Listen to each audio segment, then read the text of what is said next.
Good evening, everyone. It's Friday today, and now it's time for beauty rest again. Beauty rest again because it's Friday, so we have our time to sleep, of course.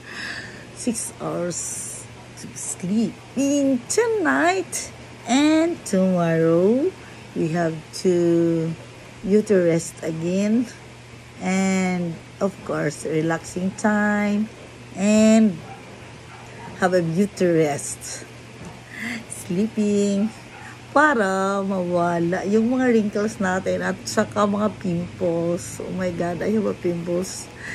I have 2 pimples.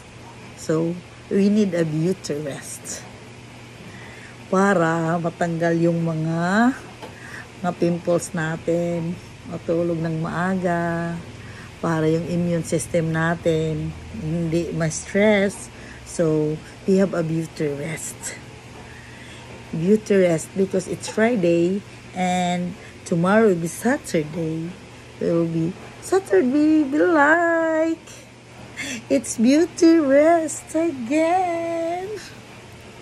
Mag-beauty rest tayo para maintain lang beauty natin. Kasi, I'm 51 years old na. So, we need always a beauty rest. Diba? Yan lang talaga. Dapat, para pa-maintain lang ng natin, beauty. Mag-beauty rest lang tayo palagi. Kahit walang pera. Basta mag-beauty rest ka. Mayaman ka na sa rest. Diba? Walang pera, pero kapag maka-beauty rest tayo, maraming pera na. Sa beauty natin, maka-beauty rest na lang tayo. Mayaman na tayo sa rest. Hindi sa pera. Diba? Always smiling, kahit walang pera. Ganyan naman talaga. Mag-beauty rest na lang lagi tayo.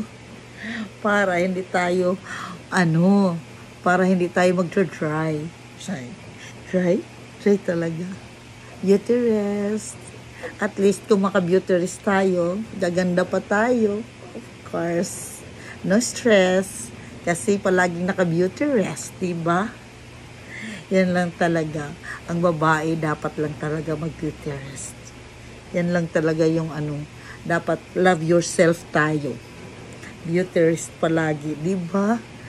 Diba? Comment and share kung sino ba kung Saturday and Friday or Sunday, we have to beauty rest. Kasi walang work, so beauty rest tayo. Tingnan nyo, yung mukhang naka-beauty rest. Diba? Walang retouch to, ha? Walang retouch. Ganyan lang talaga.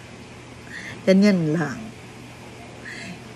Naka-beauty rest lang sandali. Naka-recharge na. Oh, beauty rest na. Mayaman tayo sa rest. Diba? Walang pera, kaya lang mayaman sa rest. Beauty rest. Okay, just like and share and comment. Hasta guapa. Just like and share. Bye.